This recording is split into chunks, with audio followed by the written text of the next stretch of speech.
Dear Cameron, I'm enclosing 2 stories based on accounts that I got from a Mormon church elder who we visited a while back. His family had sightings and experiences with these creatures since the 1930s. I am originally from Monroe, Louisiana, but I now live in Arizona. My family are a pioneer family in Brookhaven, Mississippi. Keep up the good work. Best of luck to you and yours. Signed, Tom from El Mirage, Arizona. Oh, Tom has sent 2 really awesome stories that are going to blow you away. And all you have to do is let me pull this wagon and sit back and enjoy it. All right, here we go.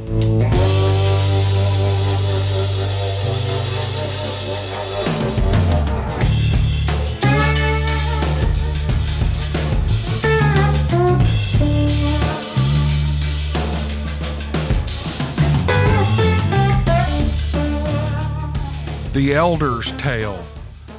A few years ago, my wife and I were invited to a dinner by old friends. The family are LDS and have the tradition of inviting local Mormon elders to their home on Tuesday nights for dinner.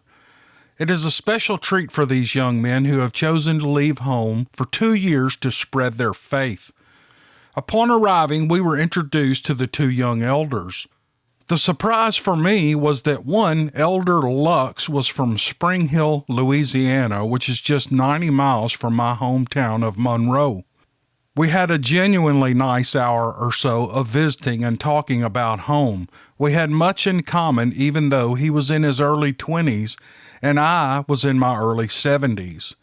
I asked Elder Luck if he was born in Spring Hill and was very surprised to find that he was originally from Fouke, Arkansas, which was 41 miles away. Of course, this immediately prompted me to ask if he had ever seen the Fouke Monster, which was featured in the 70s movie The Legend of Boggy Creek and other books and newspaper articles over the last many decades. Elder Lux replied that he had not seen the creature, but that his father had on 2 occasions years apart.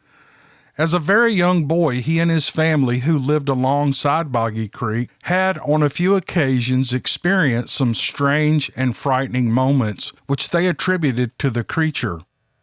As our conversation was getting into more detail, Elder Lux and his partner had to leave because they had another engagement for church business that night. We reluctantly said our goodbyes. Our friend and host promised to have them over again. As the elders left, I was wired and in full investigation and interrogation mode. I had been aware of this creature for many years, and my 30-plus years as a police officer had me compiling a list of questions so I could obtain more details at our next visit. That visit came a couple of weeks later when Elder Lux and his partner revisited our friend's home to do some genealogy work with the help of his wife. She runs the local LDS Family Research Center. As she helped Elder Lux's partner, he and I sat down and I got to ask more questions about this time in Fouke. This is the story of the first encounter of Elder Lux's father, William Bill Lux Jr., and a little information about the area they lived in and their home's unique location. This description will help with understanding the story of the second encounter of the creature and finally the family's experiences. Elder Lux's grandfather, Bill, moved to Fouke in the mid-1930s and bought 20 acres of land about 3 miles south of Fouke on Arkansas Highway 71. This was the main north-south route from Louisiana to Arkansas. The property was heavily wooded, as was most of the land around Fouke at the time. This thick forest area was interspersed with fields of beans, cotton, corn, and other crops grown in that fertile area. The Lux property was fronted by Highway 71 on the west side. The north, east, and south sides were heavily wooded. Boggy Creek ran through the Lux's property east to west. It flowed under the Highway 71 bridge, which spanned the creek and continued west to the Sulphur River. Mr. Lux built his home about 300 feet north of the creek and 200 feet from the highway. It is not known if Mr. Lux was aware of the creek's connection to the fabled creature who used it to traverse the country. It was 1959 and Mr. Lux Jr. was 18 years old and home on Thanksgiving vacation from his local high school that day in late November. It was the day after Thanksgiving and the first day of deer season. Bill was hoping to get a little hunting in that day, but his father had other plans. Projects around the farm kept him busy until almost noon. When he finished, he made a sandwich and stuffed it into his pocket of his hunting coat. He grabbed a World War II surplus M1 Garand rifle he bought from Sears and Roebuck for $12 and placed 2 8-round M1 charger clips into his hunting coat pockets and grabbed a small thermos of coffee and then threw it all into his old Ford truck. The 3 family dogs had seen this scenario before and were looking forward to the hunt, the first of the season, but Bill could not take them on this day. He was already getting a late start, and dark came early in the late fall, especially in the thick woods. This would be a still hunt. It was chilly as he drove towards his destination, an old pipeline cut that ran north-south through heavy woods about 10 miles east of Bill's home. Most of the leaves had been blown from the trees by the cold winds. The grass was brown but still high on the pipeline. Bill had first seen the cut one summer when fishing from the highway bridge that crossed it. He had noticed that several deer crossed it during the hours while he fished. He had made a note to give it a try come deer season. It was about 1:30 p.m. when Bill reached the cut.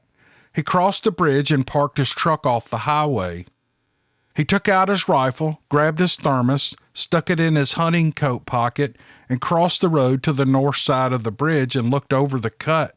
It was much lower than it looked from the bridge. It was about 300 feet wide and miles long, disappearing into the distance. He understood why the oil companies used small airplanes to inspect the cut and check for leaks. Once on the flat ground of the cut, he loaded his rifle with 8 cartridges and began walking north away from the highway.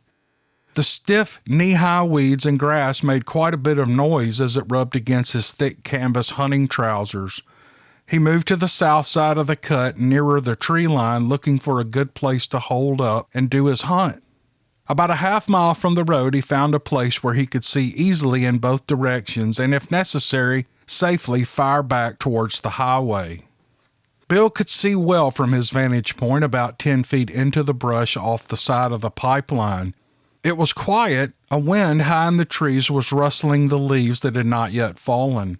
An hour passed. Nothing moved except an occasional car on the highway a half a mile away. He ate some of his sandwich and drank a little coffee to warm him up. He noticed the shadows of the trees above him were getting longer as they moved over and away from his side of the cut.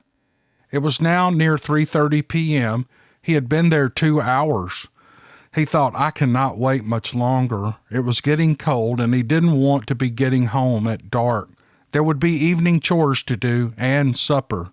He would wait another half hour and then he would leave. Something moved on the other side of the cut, which was still in the late afternoon sun. Bill didn't move.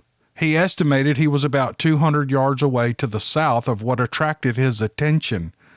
Now it moved again. He could see it. It was a deer. It was a doe. She trotted out of the woods and then turned her head and looked back as if she was waiting. And in a moment, another doe joined her in the cut. They moved cautiously further into the open, constantly checking behind them. Then, like a shot, both turned and sprang into full run and into the woods on Bill's side of the pipeline. They were trying to get away from something, possibly a buck, Bill thought. Mating season for white-tailed deer is October through December in the South. Bill waited and thought, oh, let it be a big buck. Shortly, he saw more movement where the deer had come from. Whatever it was, it did not come out completely into view, but enough for Bill to see that it was darker and not the color of a deer. A few seconds later, it walked out into the edge of the sunlit trees, and it was not a deer. It was upright like a man. It was dark brown from head to toe, Its arms were longer than a man's, and it was tall. Its knees were much higher in the grass, which came to Bill's lower thighs, and it was not overly heavy. It looked up and down the cut slowly, like one would do before crossing a street, and Bill froze. And then it started at a fast walk and crossed the cut in a noticeably short time. It was going the same direction that the deer had gone. Bill stood there for some time, and he thought, what was that? At no time did he ever think about shooting at it. And then he thought, where did it go? Did it continue through the woods after the deer, or did it turn north away from me or south towards me? Suddenly, the cold did not bother him. Bill listened as hard as he could, but he couldn't hear anything. It was big and fast. Surely, if it were coming his way, he would hear the rustling of the dry leaves all around him. He decided he needed to get out of there. It was getting on close to dark, and he didn't want to be there then. Bill decided to head back towards the road, but walked at the edge of the trees thinking maybe there could be another one across the cut, and it would see me if I were in the open. But the going was slow and noisy through the edge of the woods, so he decided to move into the center of the cut. At least he would have some warning if it came out, maybe have a bit of time to defend himself. Bill moved to the center of the cut, and he started walking fast, continually turning his head like it was on a swivel, rifle at the ready, safety off, and a round chambered. All the way back to the truck, his heart was pounding. He was sweating from fear and exertion despite the cold air. Once he made it to the road, Bill turned back using his higher vantage point to see if he was being followed, but he saw nothing. He walked to the truck, threw his loaded rifle into the cab, something he never did, and then he drove home. When Bill got home, he unloaded the rifle, checked with his dad to let him know that he was back, and started on his evening chores. He said nothing to his family about what he had seen. At supper, when asked if he had seen any deer at the cut and if he thought it might be a good place to hunt, he only said that he had seen 2 doe, and he didn't think he would be hunting there again. According to Elder Lux, his father did not talk about his sighting until several years later when he overheard others at the Fouke General Store talking about an increased sightings of the creature. When he did talk about the incident, it was only to his family. In 1965, Bill saw the creature again. This time, it was closer to home, and this time, he was not alone. 6 years had passed since Bill Lux Jr. had his sighting on the pipeline cut. He had not gone back there since that time, and a lot had changed. His father had passed away, leaving Bill to support his mother and 2 sisters and run the farm alone. Bill took a part-time job in Fouke to make ends meet, and Bill also got married. He, along with his new wife and younger sister, lived in a house that his grandfather built next to Highway 71 and alongside Boggy Creek. Bill's oldest sister had married a few months earlier and moved to Spring Hill, Louisiana with her husband. Bill's mother spent most of her time in Spring Hill, which is 40 miles away. Locally, there was more talk of sightings of the creature and of footprints left in bean fields, as well as strange cries back in the deep woods and along the network of creeks around Fouke. There were also reports of damaged fences and buildings, as well as missing farm animals. One Saturday afternoon in January of 1965, Bill was working on his old truck, which was parked in the front yard just a few feet from his front door.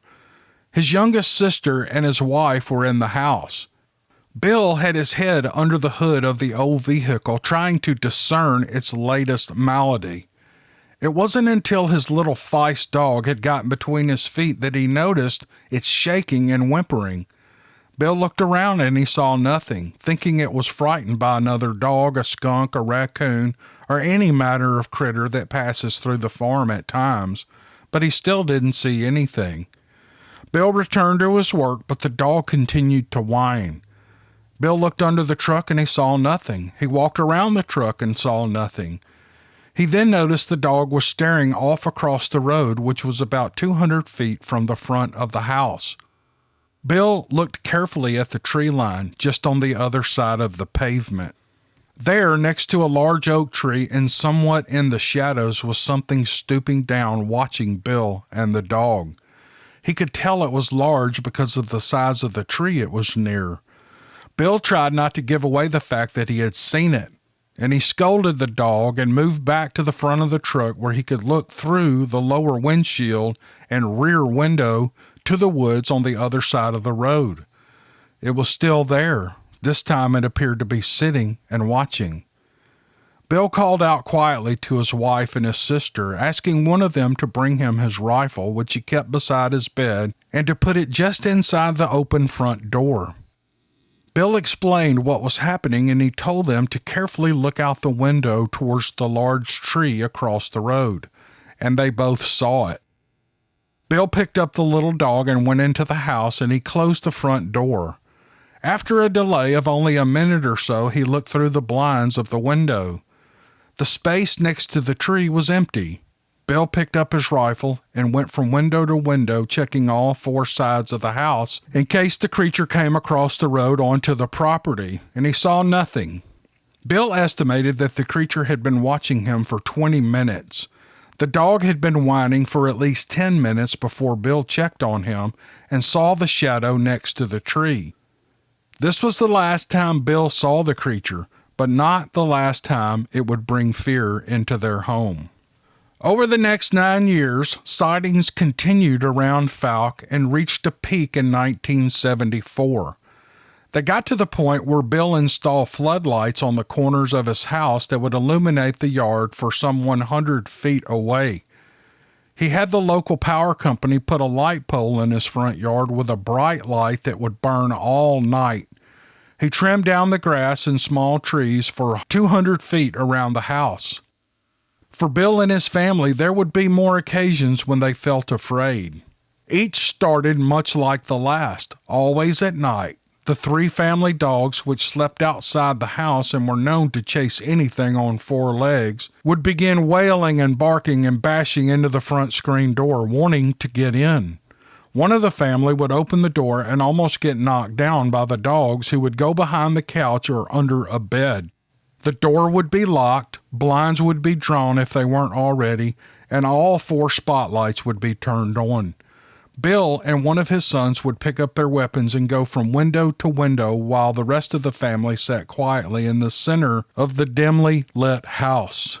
The progress of what was moving around outside could be tracked by watching the dogs. Their noses always pointed towards Boggy Creek. Their heads slowly turned, following what they were hearing and smelling.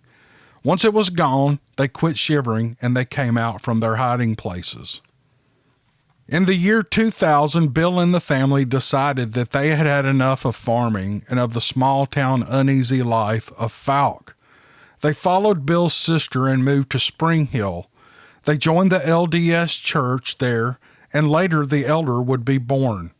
Sightings around Fouke continued into the 90s, and on occasion they happen still today.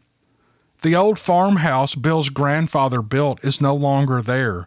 It's been replaced by a single-wide trailer far back away from the road.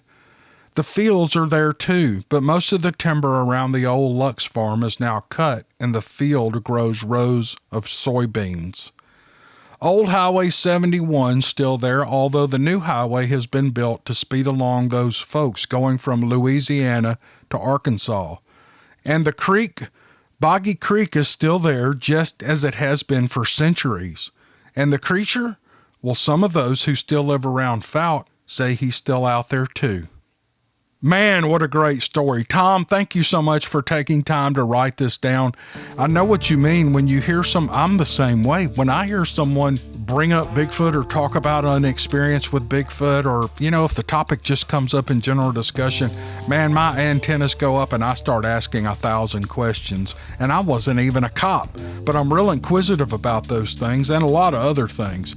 But I wanted to tell you, thank you so much for remembering what the elder told you about his family and actually putting it pen to paper and sending it for all of us to enjoy. I really, really, really appreciate you, Tom. Thank you, sir. Hope y'all enjoyed the video. We'll see you guys on the next one. Thanks.